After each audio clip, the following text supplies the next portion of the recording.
The times are changing! The clocks have... Oh, no, wait, that's just daylight savings time.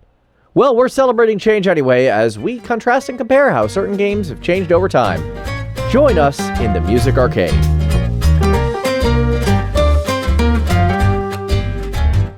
As a matter of fact, daylight saving times hasn't hit yet. We do have that, but it's like a couple of weeks off, which is a whole lot of mess on top of the existing mess that is a daylight saving time. So, as I say, fun. Every 6 or however many months it is, damn you, Kaiser Wilhelm, for making us do this. Yep. Very much looking forward to the possibility of daylight savings time no longer being a thing. That would be nice. Wouldn't it just? Thank you for joining Daylight Saving Arcade, the podcast where we complain about daylight saving times. See y'all next 6 months from now? Oh boy. All right. Hello everyone. Welcome to Music Arcade. Podcast all about games, music, and the fun times and how they change. I'm Galen, the sound guy Firestone. I'm Ranakel. And I'm Edie, and I don't have daylight saving time anymore. Woo! Lucky you. I'm jealous. Me too. So yeah, in light of changing times, we're talking about how soundtracks change over time. Sometimes within a single game, sometimes within a whole series. Full disclosure, I did have this topic in mind. We have a list of potential topics, and this one seemed to fit. I kept things relatively recent and topical because if there's one thing I love, it's contrast and things that change a little and that echo tracks in the past. And if I was let wild, I could make like 10 episodes in a row with just tracks that contrast on each other in different ways. You do tend to be the master of our playlist with like a lot of tracks on there, half of which ends up getting cut. Excuse, is this the episode you want to bring that up? Is this the one? That's not a bad thing. You just have a lot of songs you like to talk about. Come on. I'm going to refrain from comment. Oh god, I love this team. You guys are amazing. Thank you. Thank you. Anyway. Next week, make a team. Anyway, let's see what's on the production order, what our first topic is, and oh, we're just diving right into me, huh? Cool. Arknights again. Yes, we are. So, there's been some interesting movement in the Arknights soundtrack over the last couple of events. That's a very diplomatic thing to say. Well, I mean, it's true. But yeah, Very I'm deliberate getting into choice it. of words. And these two events couldn't have more different soundtracks. The first, Alive, as supposedly performed by in-universe metal band Alive Until Sunset, in reality performed by some composer I never heard of and sung by Christina V, is about as generic of mall metal as you can get, while the other event going on, Ceobe's Fungimist, the boss theme of that is like this wild, jazzy, swing, just awesome frickin' song. And that's both compared to a soundtrack that has actually largely been EDM. And I mentioned this last episode with King Mouse, which was one of our first, like, real dives into hard rock in that soundtrack. And even that was still largely, like, synthesized, whereas this Fungimist still feels more organic, and then Alive just feels like it was written by focus group, but they came to all the wrong conclusions. I will get into this one at length, but I kind of wanted to start with our control group, let's call it, which is the Lungmen Downtown, or Lungmen Rooftop, whichever you prefer, battle theme, plays during the Third Annihilation and in several battles during Chapter 5, I want to say. I think it was Chapter 5. Lungmen Downtown Annihilation. And this is just a pulse-pounding, electronic, just tense, great piece of video game music. It's just a good track.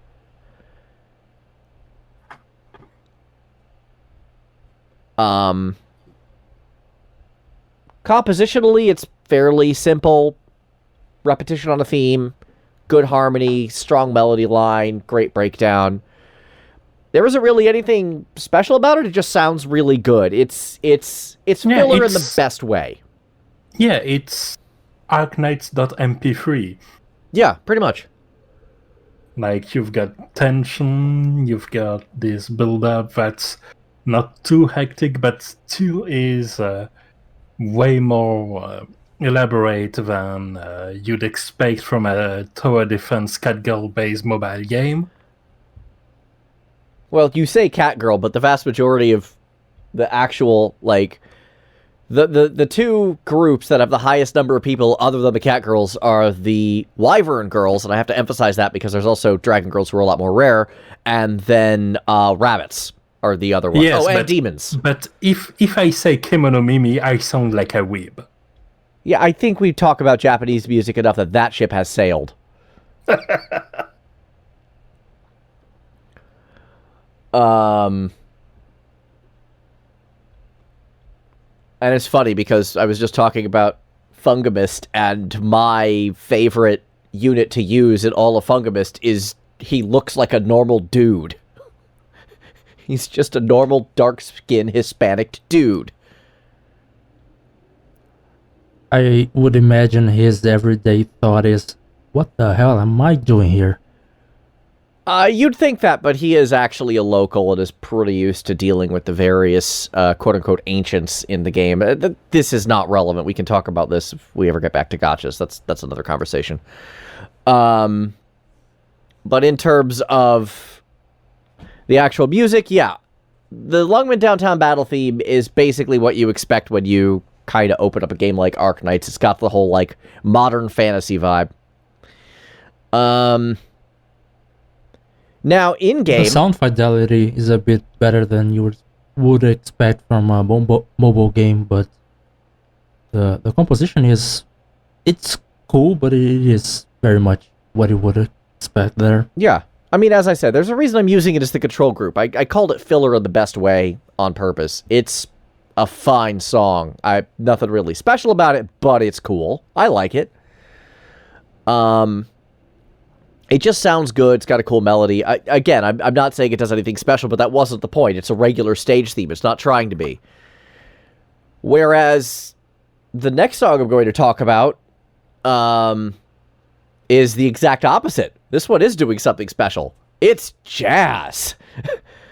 It's improvisational jazz in a modern fantasy tower defense mobile game. This boss theme is kind of incredible. Makes sense. It's really, really great. It really is. Like, it's got the horn line, and it's got piano solo, and then during the piano solo, it's got this, like, wild saxophone line that I literally only heard for the first time, like, right before this episode, because I've been listening to it on my phone speakers as opposed to my professional ones. There's a big difference. It doesn't even sound out of place for two reasons. One is that the pace is still very similar to the control group. Yep.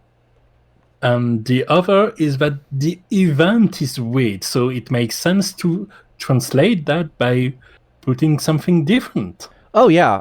The event is called Ceobe's Fungimist, in which everyone's favorite Cerberus girl gets inadvertently high on mushrooms in the main event. Gaviel's, the Great Chief Gaviel returns. And this entire side event, the roguelike event, is... Well, it's Ceobe tripping balls, is what it is. She is on the drugs. I gotta admit, as the resident non-JRPG player who doesn't really touch that many Japanese games, that was a sentence. That was, wasn't it? This event is about a Cerberus girl on drugs. Honestly, it's as good as a way to make a dream sequence as any. It's pretty good. I mean, there's a reason TV Tropes has an entire trope about this called the Mushroom Samba, and that is definitely what Ceobe's on. Yep. I need to read that page after the episode. Yep. So yeah, the whole thing, when it's not using pre-existing music, which it does a lot, is very jazz tinted. The main menu is jazz tinted, but this boss theme really kind of drives it home. It's still got that like pressure and intensity, but it's a lot more wild, it's a lot more freewheeling, it's a lot more improvisational, obviously, because drugs. And the random nature of the mode. And the random nature of the mode, yeah. While still maintaining a strong melody line and a catchy hook. I really like this song. Really, really good. It reminded me of Xenoblade Chronicles 2, where you've got the main game, which has absolutely nothing jazzy about it. Right. And then you have the standalone DLC, Torna, which happens 400 years before the main game, and who has, as many of its theme, jazzy versions of existing tune and a jazzy main combat theme. Yeah. And that's how they set up a different era, even though the technology hasn't changed a lot in 400 years, because JRPG. Pretty much. And let me just say that if your track reminds me of a Xenoblade track, that's generally a good sign. It really is. It really is. And it honestly impressed me quite a bit, the fact that this song exists. Especially compared to Alive. Let's talk about this one for a second. So, Alive is a track that doesn't work. It's a thing. In-game, there's this metal band that shows up from time to time, which is weird because they're actually involved in the main plot. Specifically the plot about the Lovecraftian horror under the sea that keeps getting referenced, but we haven't actually done anything about yet. Def Club did it better. Probably. Yeah. No, you know what? Yeah, Brendan Spalls is a way better composer. 100%. I don't want to listen to more Mater now. Yeah. Okay. Yes. I didn't think to compare that until now, but I really should have. Anyway, wow. That really just... Thank you, Eddie. That really just hit me. Music Arcade, bringing you Epiphany made episodes. There we go. So, God, this doesn't... I want to like this song, because, like, I am a metalhead. I listen to a lot of heavy metal. I listen to a lot of female-fronted heavy metal. But, man, this song just doesn't connect with each other in any real way. It's got disparate elements from, like, 3 different genres of metal that don't connect meaningfully. You have this, like, rhythm guitar line that's, like, straight out of the Meshuggah wannabe playbook. We call that genre gent. Basically, it's sort of a math metal. Played about an octave lower than you think it really should be. That's not necessarily bad on its own, but this is a very kind of shallow version. Then you have this, like, lead guitar line that is actually pretty cool. That's very melodic death metal. It kind of reminds me of a band called Insomnium. But then you add those to lyrics, a vocal line sung by Christina V, who is not a metal singer, clearly, in the most generic sort of pop metal way. And while it's still a lot more energy than what her usual singing style is, it just feels so restrained. And it feels like between these 3 elements, it's just pulling the song in all sorts of different directions. I think she had more energy in Dance Through the Danger from Shantae Halcyonia Hero. I would believe that, but she's also, like... an awesome opener. Yeah. I think I agree with that. But another big difference is she's involved with the development of that game, whereas in this one she was clearly just a musician for hire. Yeah. I think it's worth just making an observation here, since a lot of people who listen to us might not be that into metal.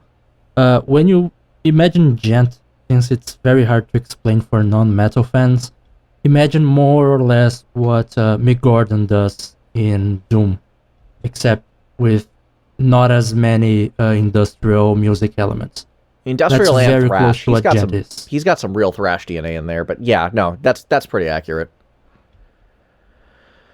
I don't know. So they're basically mixing that with pop metal and some symphonic death elements, and not only does it not work, I really don't like the vocals. No, Christina V's vocals on this song just do not land at all, which is kind of a shame, because I do really like her normally, but this song just isn't her game. The title of the track, the very word alive, doesn't feel alive. It doesn't. It really doesn't.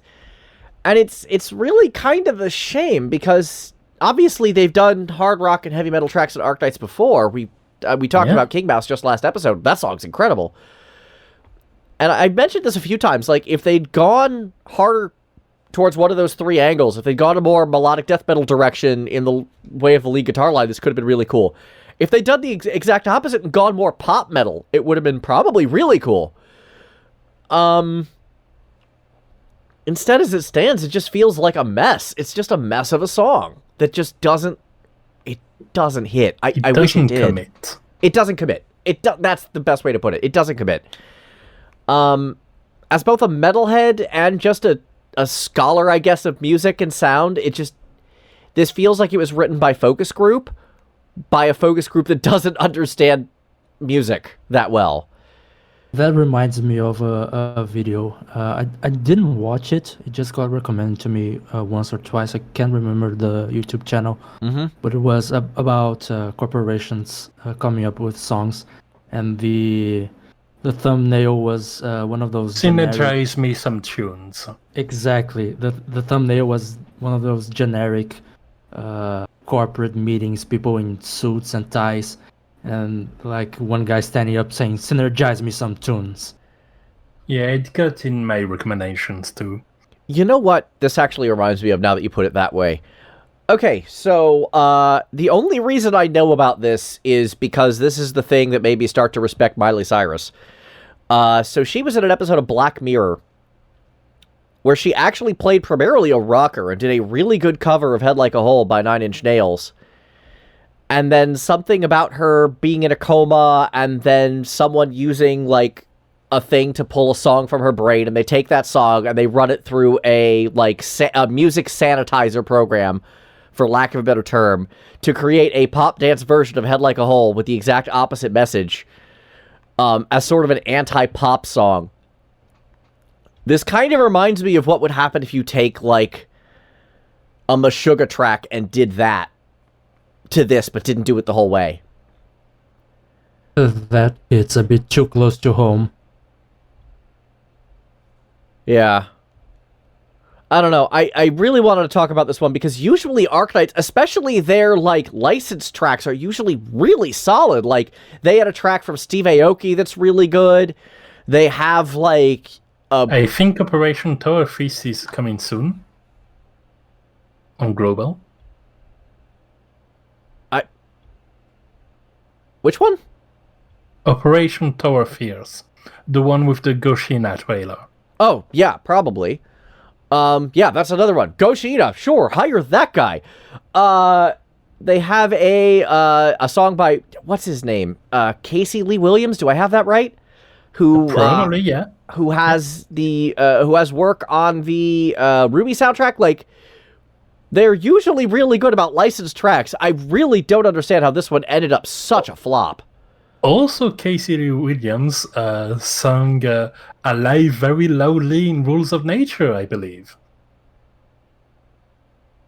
Jeff Williams, Casey Lee sings is what I'm being told. They both worked on the track, so yes, those two. Or did I mix up with Casey Edwards? I may have. Shoot. I'm afraid I don't know. Yeah, either way, this one just I'm angry at it. I'm angry at this song, and it's been bouncing around my head because I need to kind of, like, yell to the sky about this one because I am not used to Arknights dropping the ball this hard. Parts of the song. I think the worst part is that you're angry, but you're not angry because it's a horrible song. You're angry because it's a very song. It's average, it's boring. If it came up on my Spotify playlist, I would just, let it play. I wouldn't, skip it or anything. There's certainly worse songs. But when contrasted with the rest of the game... Yeah, it's like... The game is like banger after banger, and all of their licensed tracks are so good, and then there's this thing. And I'm just like, where did you go wrong? And the funny part is this song, or at least parts of it, without the vocals, actually plays during a couple of the stages during the Great Chief Returns event. And is fine. It's inoffensive there, it works, it's not perfect, but it does the thing. I don't know, I can't get behind it, and I hate dunking on Christina V like this, and I hate dunking on Arknights like this, but I've got to call this one out. Guys, what are you doing? I do really think that, listen to it, what really breaks the song is the addition of the pop metal bit, which mostly amounts to the singing. So I can see it working instrumental, more or less. Still not amazing, I don't think. Yeah. But I can see why you would enjoy it instrumental only. Well, enjoy might be a bit strong, but I definitely don't feel as negative about the instrumental version as I do the vocal version. Again, Christina V is just a really bad fit for this song. At least the way she's performing it. She probably...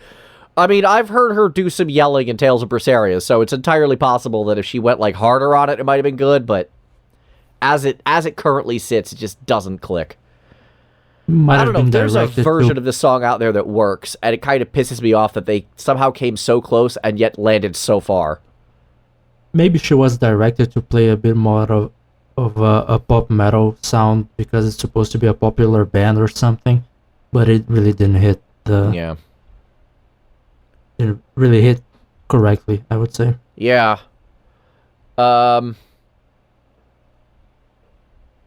Yeah. So yeah, that's the main comparison right there. As we keep talking about this, this one song from Arknights just stands out as being a real flop compared to, I mean, even just the filler track that we started as the control group is still super serviceable and really fun, and this one's just... Let's talk about something else. I can't talk about this one anymore. So let's talk Bravely Default 2, recent game, very recent, and I've played it a lot. And it's been a fun time. I'm so looking forward to it. Sorry? I'm so looking forward to it. I need to play that. Oh, yeah. I shouldn't spoil anything much, by the way, so don't worry about it. Cool. Yeah, no, I from the song titles and from what I heard, it just seemed like it was basically the same vein as the first one, at least in terms of, what's going on there. Yeah, I can imagine it's going to keep that pretense for a while before things go wherever they'll go. Wherever they'll go. Which is bound to be a fun time. But one of the things you do every now and then in this game is, of course, fight Asterisk wielders, which is basically people that have these tiny trinkets that grants them the power of a classic JRPG class, and when you punch them hard enough, they give it to you. Yep. And they don't automatically die after that, which is a nice change. And so, the way it's set up is very nice in particular, because there's one track that comes back during the conversation pre-boss fight, where there's this tension that builds with this very repetitive track, because it can last a very short time, depending on how fast you're skipping the dialogues and the like.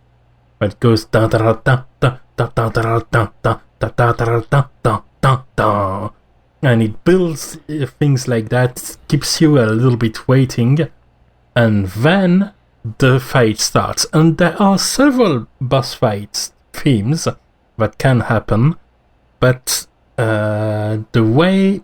I mean, one of the things I want to put the spotlight on the most is the transition, where it suddenly escalates while the fight is still kind of loading, and then it changes from that to the actual boss themes, and the transition from one to the other is just chef's kiss.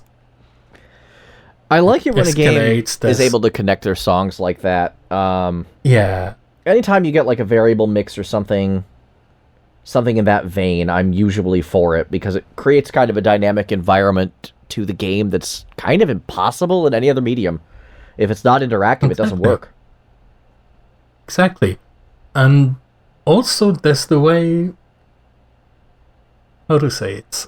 In a way, the more a core of a track remains the same, the more you pay attention to the variation, which means the more the variation can be there for an identifiable purpose to you. Right. Like, for this example, the tagline between the main track for the intro and the transition are essentially the same, but the transition has these horns that take the forefront, and it goes from da da da da da to da da da da da, and it's glorious like that. Like, you know, when you hear like that, something like that, things are going to throw down, and someone is going to die. Not necessarily the enemy, because boy, are some of those bosses hard.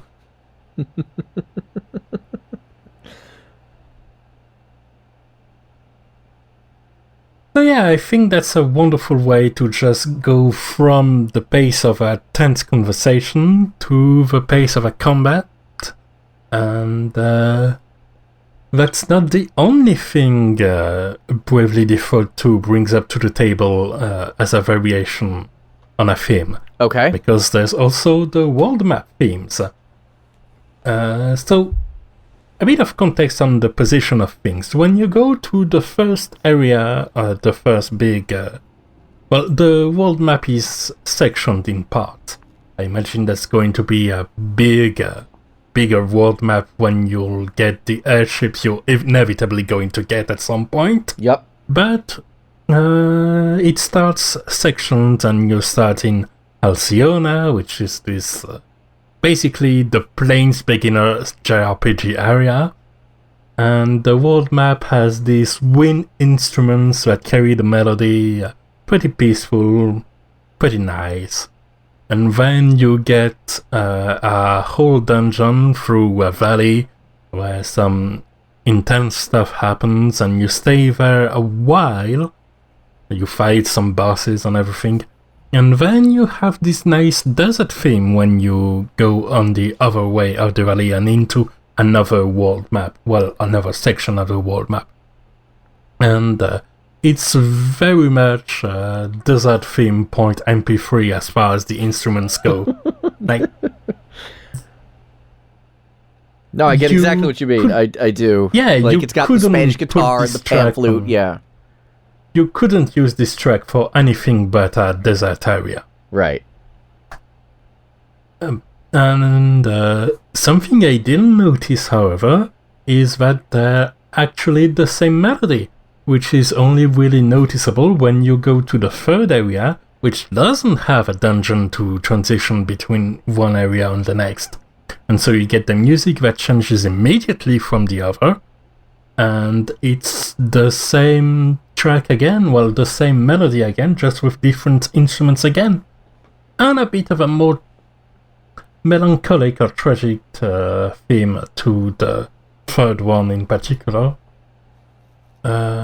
Which makes sense because there's a bit of nostalgia in here regarding some of the characters involved and the changes that happen to the area. Yeah, it's just the same world map with the same track, but with each of the instrument choices and slight difference in tones, setting up the decor and showing that the regions have their own identity and very much their own importance. It's not just disparate villages, it's really regions, and the music really helps cement the identity of each of these areas. I appreciate that. I do. Honestly, that's an idea that I think more games should make use of. It's very neat, and I don't really recall many games that have done something like that. Yeah, like thinking, for instance, on Dragon Quest XI, there's also a pretty wide map, and it feels way more like, a set of individual cities with some map stuff in between.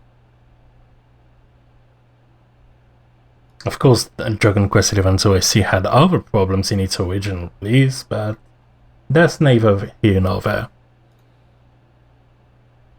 So yeah, use that contrast between the different songs and using the different instruments in order to establish the identity. Contrast! Yay! I certainly appreciate this. Now then, let's move on to a little bit of the divine, if you will, Eddie. So, welcome everyone to my TED Talk. This might take a while. I hope you're comfortable. Here we go. That may have been why I kept this section under check. Yeah, there's a reason this section is exactly in the middle of the podcast. So, the Divinity franchise of RPGs, more recently it has become somewhat of a household name thanks to the Divinity Original Sin sub-series. Those two games got... Enough that they got trusted with Baldur's Gate 3, no less. Exactly. Those games got huge off of Kickstarter, of all places. And then they got the right to Baldur's Gate.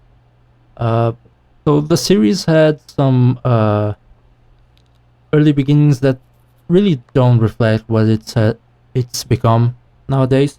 The first game had the very awkward title of Divine Divinity. And it was sort of lost in between being a Diablo 2 clone and having some mechanics from old school turn-based RPGs, though the combat wasn't turn-based. And it wasn't really being the best at either of them, from what little I've played. It's a fun experiment, but not something that sticks in your mind. But my first interaction with the franchise was actually what is technically the third game, but it's titled Divinity 2, because there was Beyond Divinity, which was a standalone expansion to the first game. Boy, it's almost anyway, like we just talked about a game with all that almost exact scenario. Isn't that right, Bravely Second? That's something I kind of hate when devs do that, but anyway, Divinity 2. So, Divinity 2 was a game that I came across not because I knew the franchise or even knew very much about the gameplay or anything. Back then, Screw Attack was still a huge video game website, and they did a preview of this game. And the game has this huge gimmick where after a certain point in the main storyline, you get the ability to become a dragon. And nice. So on foot, you are basically playing an action RPG with the camera behind your back. And when you turn to a dragon, you are fighting against fortresses and other dragons. And when that happens, it basically becomes a shoot 'em up, just in 3D with the camera behind your character again. And not a bullet hell. No, very much not. But while the gameplay did stick with me, what stuck more was the soundtrack.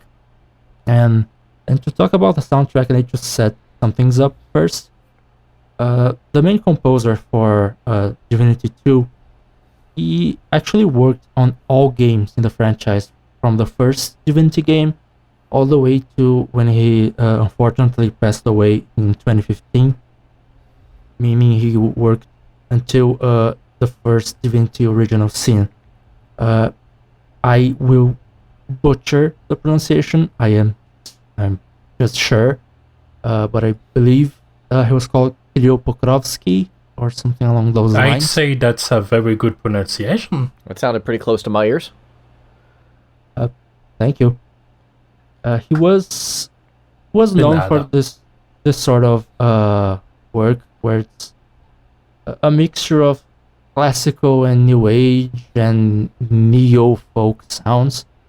But there's a little fun tidbit about him. He was a founding member of the band Aria. The band Aria was the first metal band to be so big that it got attention outside of the Soviet Union. Right. And if you check Aria's first album, there's this instrumental intro to it, which is very atmospheric, really sets the mood for something epic but dark. And that's pretty much what Pokrovsky did throughout his entire life, I would say, except outside of the metal genre, he got more into classical. And Divinity 2 has some tracks that vary a lot from some stuff that is not orchestrated because they couldn't afford an actual orchestra, but it has some synths that mimic a lot of string instruments, but that seems to be something he loved a lot, particularly the strings. And some other tracks are very synth heavy with very natural sounds. The dungeon tracks are great examples of that. And that was the way he composed for the entire franchise.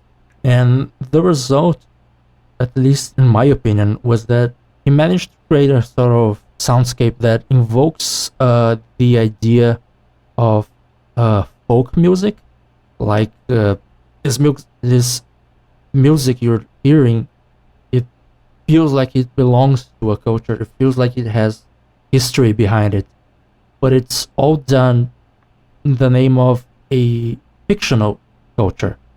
I don't think any of his soundtracks were particularly based on existing cultures. I think it was entirely original. Okay. But I feel listening to it like represents a bigger world. It's not to say that other composers don't do things similarly. Like if I listen to Brad Derrick or Jeremy Soule's work, I can definitely imagine Tamriel from Elder Scrolls. If I listen to a multitude of JRPGs soundtracks, I can definitely picture those worlds. But I think that a big difference is, for most of them, I can pinpoint cultures that they are basing their work on. But for Pokrovsky, it's very hard for me to imagine a real world culture that inspired him. And maybe they're going back home. But yeah, two tracks that really come to my mind with the whole he's creating an entire new culture with the music to me are the track Forest of Fairy Tales from Divinity Original Sin.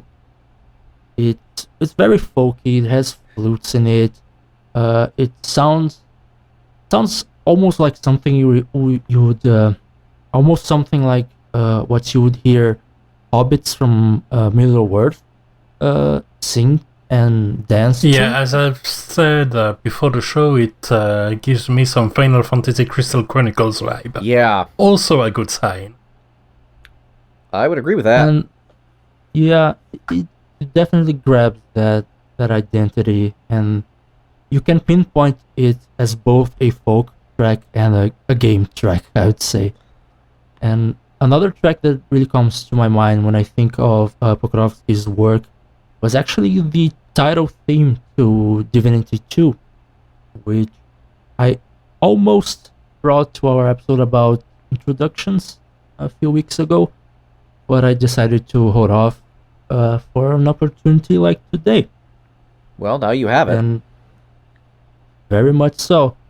And I think that what strikes me the most about that track, it's that the overall sound of it doesn't necessarily seem that unique.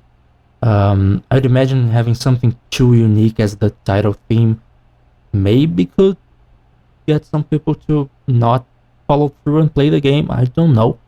But from time to time in that track, there's this strange sound very much in the background. I think it's just a synth. Potentially a lot of modulating going on. But the impression I get from that sound is that it's almost like a mythical creature either in pain or purring, which really fits with the game, since the game is about dragons being hunted down, and you become basically the last dragon knight. And I think that's the most sort of alien sound I've ever heard in a game soundtrack that fits just as well. It almost sounds like a living being, but not a human is there. Huh. But I think it's entirely synth. I mean, the things you could do with oscillators are kind of amazing, but... Yeah. I have to admit, I have a hard time picturing dragons in danger, if only because my main contact with the Divinity franchise, since even the original scene after that didn't really stick to me, was Dragon Commander, also composed by Kiril Pokrovsky.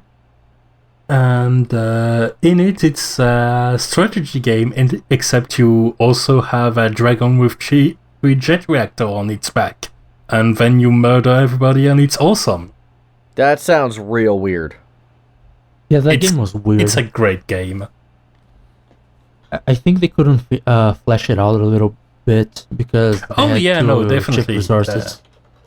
You can feel there wasn't the original sin money behind it yet. Yeah, but conceptually, it's really cool.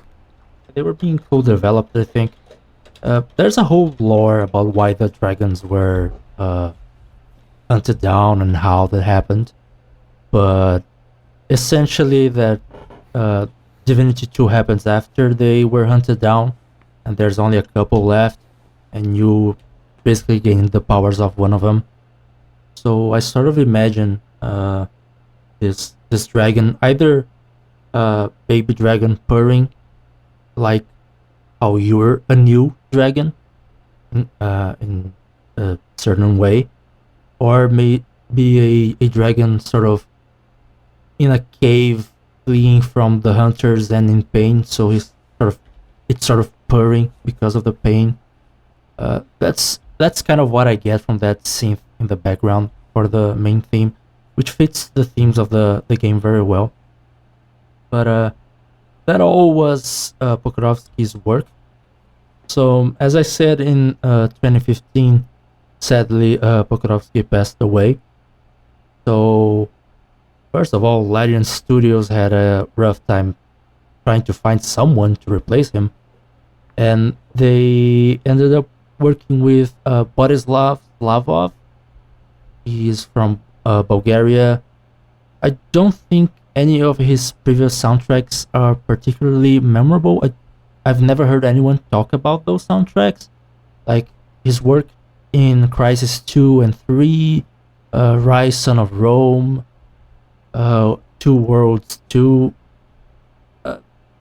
Those were fine, in my opinion.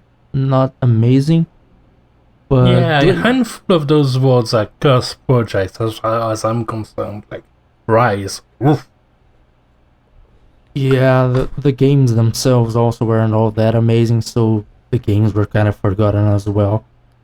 But he stated that Pokrovsky was a huge idol of his until he started working in the industry.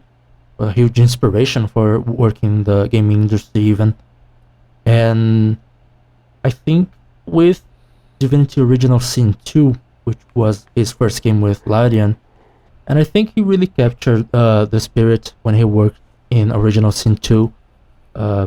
It's really unique compared to his earlier work. It really sticks more in your mind. It does feel different, does feel like there's someone else in control, but it does also feel like the correct spiritual successor to Pokrovsky's work. It retains that idea of being the soundtrack to a fictional culture that's not based on any specific real-world culture, in my opinion. I'm not sure I agree this time. I agreed with Pokrovsky's work, but hearing the tracks you've shared regarding the Divinity Original Sin 2, I get a much stronger Slavic influence in in that soundtrack. Yeah, I can see that. What I'd say is that it works as the soundtrack to a fictional universe, but it does show where he comes from. But it sounds way more Slavic to me. It does certainly show where he comes from. It does definitely show that that identity.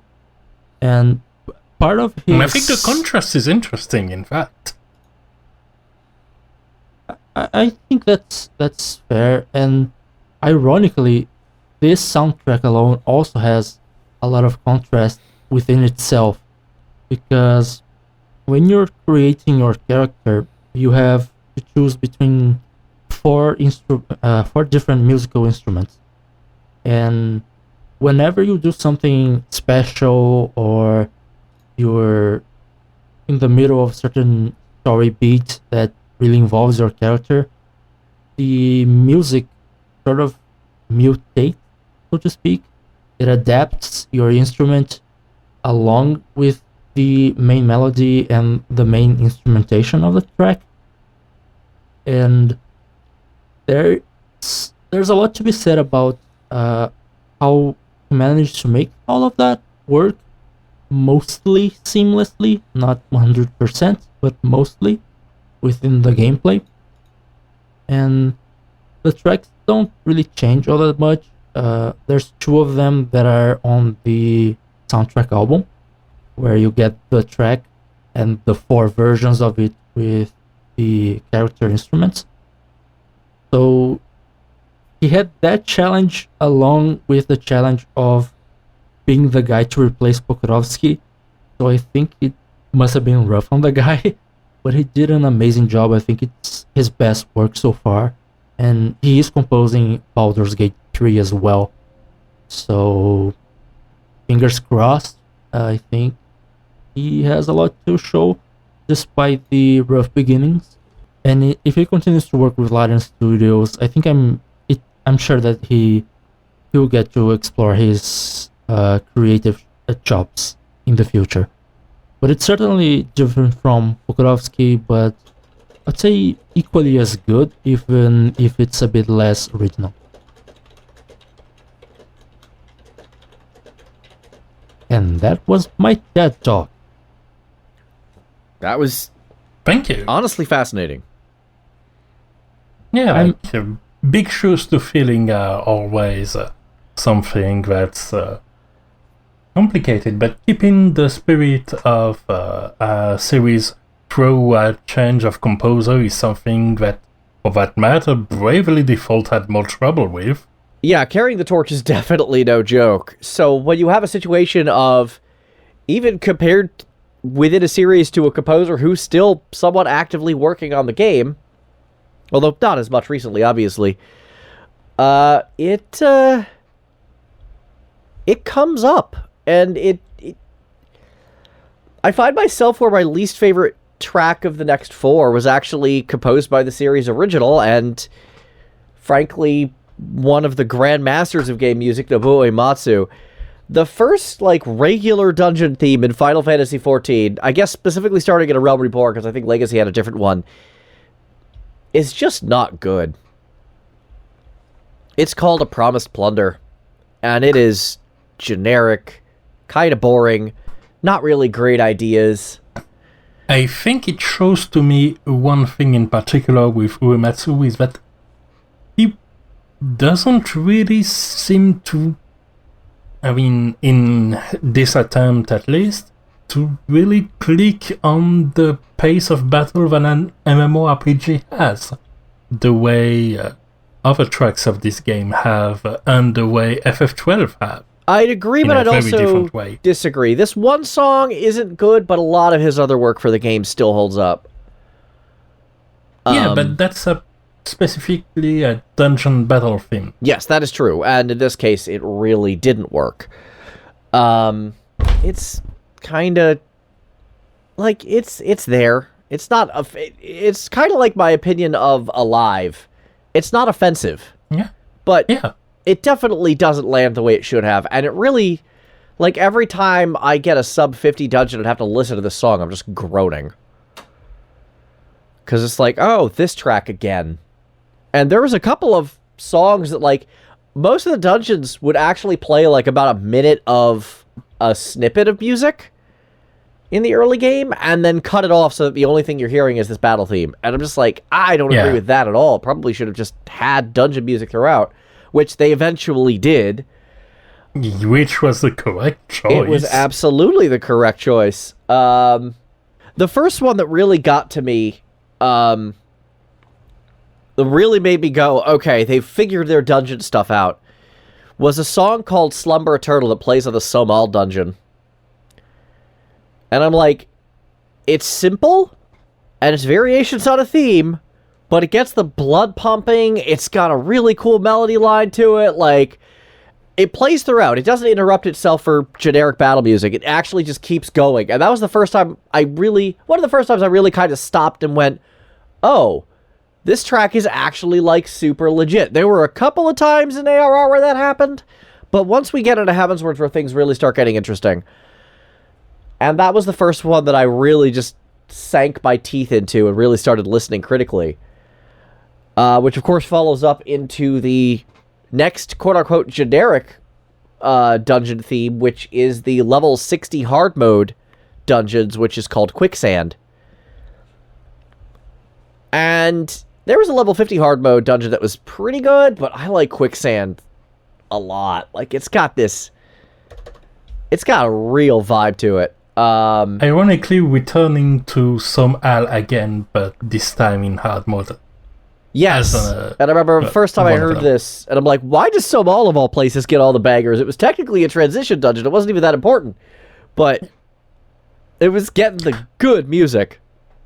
I have a pretty similar experience, in fact, because thinking back on the original game's dungeon, none of the music really sticks because you don't hear it most of the time. Right, you're hearing Promise of Plunder. Yeah, exactly, but even in patches they've solved it. And the first dungeon that had that sort of reaction with me was Sastasha had with Riptide, which is this very bombastic pirate theme. And it would have been a shame to interrupt that one, for sure. Yeah, Keeper of the Lake is another one of those that I'm like, I like this one. But then Keeper of the Lake itself gets major points knocked off for sound design because of the second segment. There's this alarm that just drives me crazy. One of my favorite jokes was seeing a video on YouTube that's like ASMR Guardian alarm for 10 hours. God. That alarm reminds me of the Hitman 1 stage in Marrakesh, and you have the vendor going, snail meat, would you like snail meat? That song, that alarm sounds like digitized someone calling out for snail meat. Snail meat? Snail meat? Exactly. Oh, God, it's awful. I hear it. So, Keeper of the Lake, unfortunately doesn't get my nod by comparison to Slumber Eternal, entirely on the back of that alarm, because I don't want to go in there and listen to that. I just want to say thank you for having the snail meat guy stuck in my head again. Sorry. I haven't played the game in ages, but now it's stuck again in my mind. 5 years of therapy down the drain. And now you know how I feel whenever I'm in Keeper of the Lake. Moving on to songs really I was stepped actually up the dungeon thing. talking about. I'm sorry, what was that, Rana? I was just confirming that they've really stepped up the dungeon theme game. Oh, yeah. Starting in post 2.x patches. Yeah, once they got into the patchwork and started... Quicksand was 2.4, but maybe there was some before. I mean, at the very least, you had the 50 hard music, which even then was still a good sight better than the 50 normal. Yeah. And then, yeah, skipping ahead a couple of expansions, let's go ahead and talk about Shadowbringers and that absolute monster of a soundtrack. And the opening dungeon of that theme to Fire and Sword from Holminster Switch, and dang, that song just connects. It hits. It hits it's like, hard. Welcome to Shadowbringers. Things just got real. And I say things so that I don't have to type a content warning. an age rating, a content warning in the video description. Yeah, it's definitely up there in terms of dungeon intensity, and what's weird is that canonically it's the dungeon right after Gimlet Dark, which was also super intense, and blank just got real. Though that song I don't remember the music of pretty much at all. This one I really remember. Holminster's just hits you with the guitars and the strings. Like, it's heavy. It's heavy, and it fits the mood, and it just really, really works. And it's heavy in a way that still keeps with the heavenly motifs of what happens around with, in particular, the piano part during what I qualify as the refrain. The dun dun dun dun dun dun dun dun. Fair enough. Would almost sound jaunty in isolation. Yeah, but I mean, that section still has that rhythm guitar going, so you know it's not like there's any... It's not like there's any distraction from the... No, that's not the word I was looking for. It's just that you're attacking beings of light. Yeah, exactly. So it's very easy to tell just how far the music has come when you compare Promise of Plunder to Fire and Sword.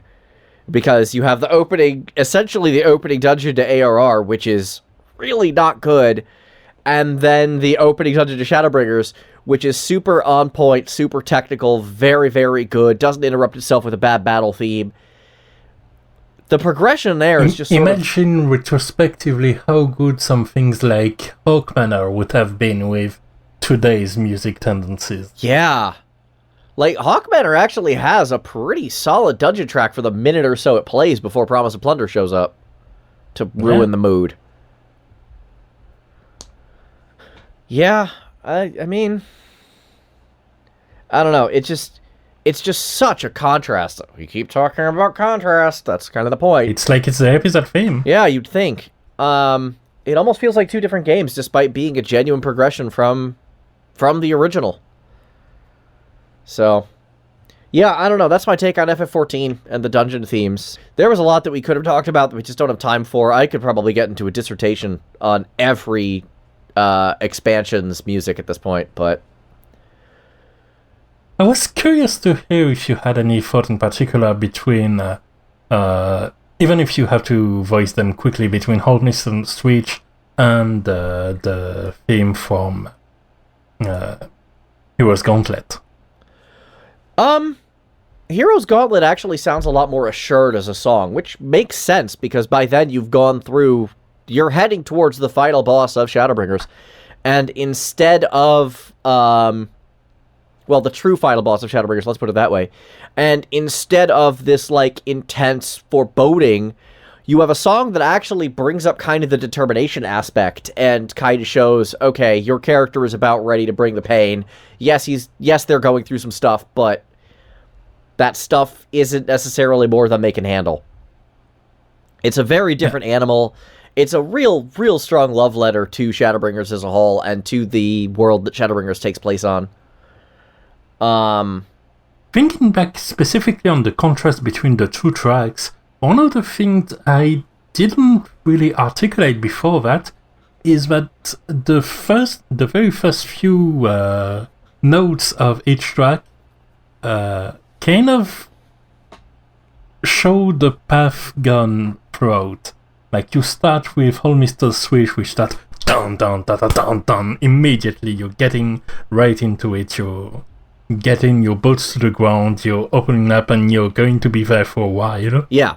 And then, to contrast, there's the Hero's Gauntlet theme, whose name, again, I forgot.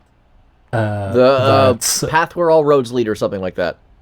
Where all roads lead. Where all roads lead. That starts pretty much like a field theme, which makes sense because it's essentially one of the main ways the game says goodbye to Shadowbringer.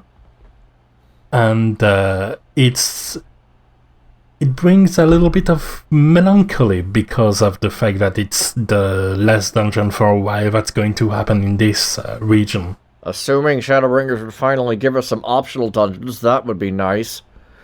Sorry. Yep. Soken is a rapidly evolving beast, that's for sure. Oh yeah. I remember from my passage at FanFest 2 years ago now, that we did have some preview for 2 tracks. One which was deliberately altered, which was the expansion's main theme, but it didn't have the lyrics because the lyrics were spoilerific. Oh yeah. And so the instrumentalization was a little bit different as well, and it kind of felt and hit different. The way the trailer was cut also felt different as well, as a matter of fact, but it was subtle, and it shows that refining a track to the last moments really pays off. Yeah. And he really does it to the last moment, because apparently by the time we first heard it at FanFest, Soken had finished and showed for the first time a track he finished like a week before, which happened to be the main day theme of Rectica Greatfood.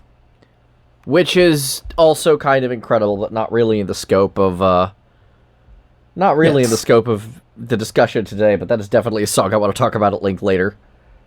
Oh yeah. But I was there for the first Lahi.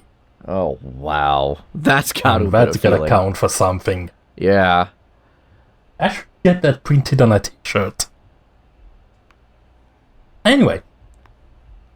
I was there for the first Lahi. I love that. I'll just nod my head and act like I understand the reference. Okay, let's talk about something you might actually understand. How about that? Rana, take it away. You're our final topic holder. Alright, so let's talk about criminals punching each other. Yakuza like a dragon in Please don't ask too many questions about why Galen said I might understand a thing about that. Yeah, I don't know either, honestly. Especially this one, since it's the JRPG of the series. But in particular, the 2 tracks I wanted to talk about very much loop back to tracks before, because, well, first it's technically the same main theme but remixed in 2 different ways, because one of them is when you fight the protagonist of a few of the former games, and the other is when you fight the other main protagonist of the games before. So 2 different protagonists, the 2 that you end up playing in Yakuza 0, and the tones of these 2 encounters are very different, and it shows in the mix of the song, which is Receive You, which is a bit of a main battle theme for Kiril, the main protagonist of the Yakuza series. Right. And it very much shows again the contrast and difference between these 2 characters you fight at 2 very different points in the game. Receive and Turn You is actually... Oh no, I was going to ask you which, since you actually know these 2 characters, which one do you feel was which, but it's actually written in the video title. You already marked that down, unfortunately. Yeah. So, unfortunately, that answer has been spoiled by interface, which happens. Yep. But it should have been obvious even without that, because on one hand you have Receive and Turn You, which is the one when you fight Goro Majima. And basically, okay, tiny bit of spoiler, he doesn't even have anything against your character, he just wants to fight because you're there and you look traitable. That's on brand for him, let's be honest. Exactly. I was And gonna say, I everything haven't is even gone played well. the game, and I would say that sounds about right. Yeah. And you fight a lot. He's actually one of the hardest boss you encounter at this point in the game. And the first time I saw the game over screen. Oh dear. He is not joking around, but that makes, in a way, the fight... it's a payoff. It's awesome. It's you're there, he's there, his free ninja doppelganger is there, his bro is there, everybody is there, and it's just a melee knockout, and you're going at it, and then basically I got my behind handed to me, as I've said, and then I spent 2 days doing side quests and arena grinds to get back to him, and during those 2 days I had this track stuck in my head because it's just...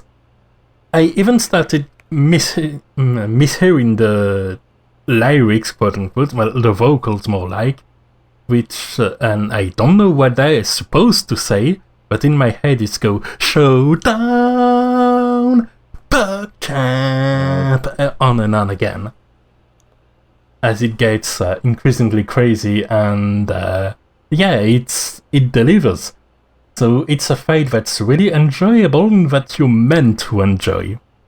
And then, as the opposite of things you are meant to enjoy, stands Kiril. That says a lot. I don't think... That's a gratuitous dig. I don't even hate the guy, but he is a block of concrete with a pair of sunglasses. And you encounter him in a way that's much more emotionally charged, because at this point your character ends up questioning a lot of what's happening, and he's trying to get answer, but Kiril is in the way, mostly because he doesn't correspond to his unattainable standards of stoicism. And you get this fight against him as well, which is very thematically themed to the very game, because that's Yakuza Like a Dragon, and Kiryu is the dragon of Dojima, so there's definitely ties there. Yep. And Ichiban is a bit of a Dragon Quest and JRPG nerd in universe, which means that this fight is the hero fighting the dragon to get to the treasure. And that's a very central point of the entire game, both plot-wise, thematic-wise. The entire chapter is called Passing of the Torch, so there's the transition that could have worked there too. True. And yeah, it's very much much more emotionally charged version of this theme, more somber. The fight is just as hard, differently hard, because Kiryu doesn't have any AoE, unlike Majima, and doesn't summon 1,000 allies, quote-unquote, but he is very focused on doing one thing, which is making you fulfill your failed condition, which is having the protagonist faint. So And, hopefully you have a good tank, is what I'm hearing. Hopefully you have a good main character. That too. Because if your tank... I mean, the classes don't really allow it, but if your tank is a female character, it wouldn't work, because Kiryu doesn't hit women. So he will change target systematically if one of your two potential female party member is in the way. Huh. And that's also why he doesn't have any AoE, and his counterattacks don't work when female characters attack him. That's also why Kiryu is not in any fighting game collaboration like a Tekken or a Smash or anything like that. That's actually the reason the producer have given. Okay. Assuming truth, that's a really cool way to tie together gameplay and storytelling. Yeah, exactly. I was pretty impressed by that. I suffered a lot because the two main party members meant that the two others were taking twice as many hits, and he hits a lot. But it's cool, and that shows the intensity of the fight. Both the fight with the receive view versions are intense, but in very different ways. Yeah. Which is how Majima and Kiryu are two very intense characters in very different ways. They are. And so that all makes sense. And don't really like it when all makes sense. I think that came to my mind as you explained why those tracks are like that. It's gonna sound like a very weird comparison, but with on, I'm liking it already. Yeah, sure you do. The Majima theme, it's sort of, at least to me, it sounds like a similar dynamic to Pokemon Gold and Silver when you fight Red at the end, because the idea there isn't necessarily to say this person is absurdly strong. This character you just met is a huge boss in your way. The idea is sort of to say you are amazing, and this is your other amazing version. You are playing against yourself, and both versions are awesome. While the Kiryu theme is about the villain of your story rather than another you. So that one is allowed to be because essentially Kiryu won't ever be a protagonist after this time, for reasons that make sense in the game, and you will have to play to discover them, which I recommend because that's a very good game that took 100 hours of my time I do not regret. Yeah, I think I'm going to hit up Kiwami 1 before that, but yes, I'm very much looking forward to getting to that one. I've been very pleased with what little of the Yakuza series I've seen, which is weird because I was very resistant to it at first, but some of the best $5 you've spent. Really is.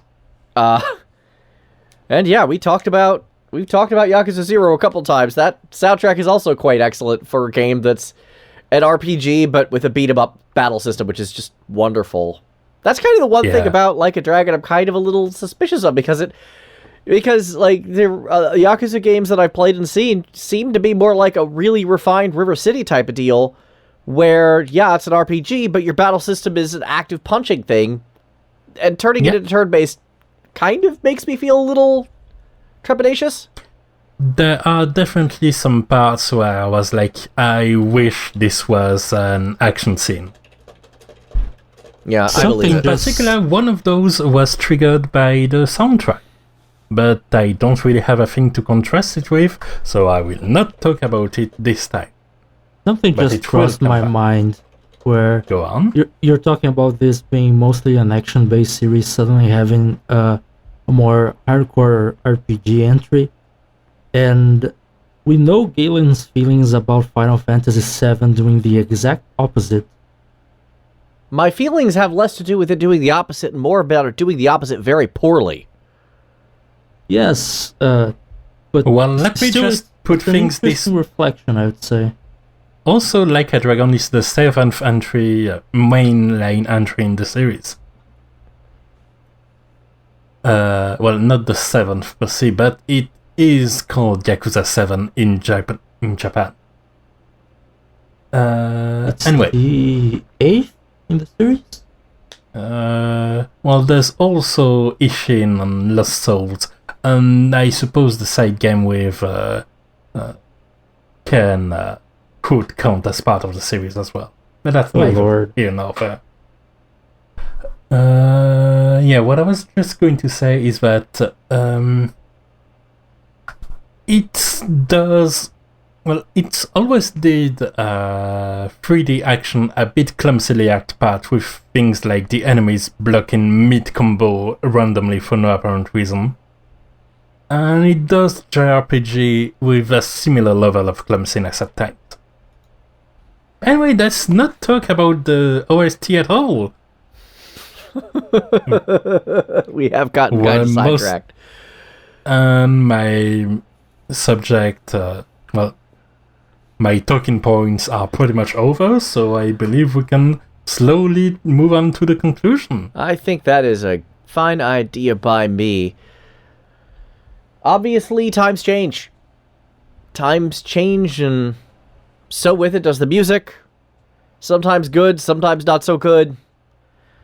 We always have something to look forward to, and here's to looking forward to 2021 bringing us some positivity for once. Y'all are wonderful. Thank you so much. We'll be back next time for more of the Music Arcade Podcast, where we talk about just the great music and the wonderful world out there. Thank you so much. See ya. See you next time.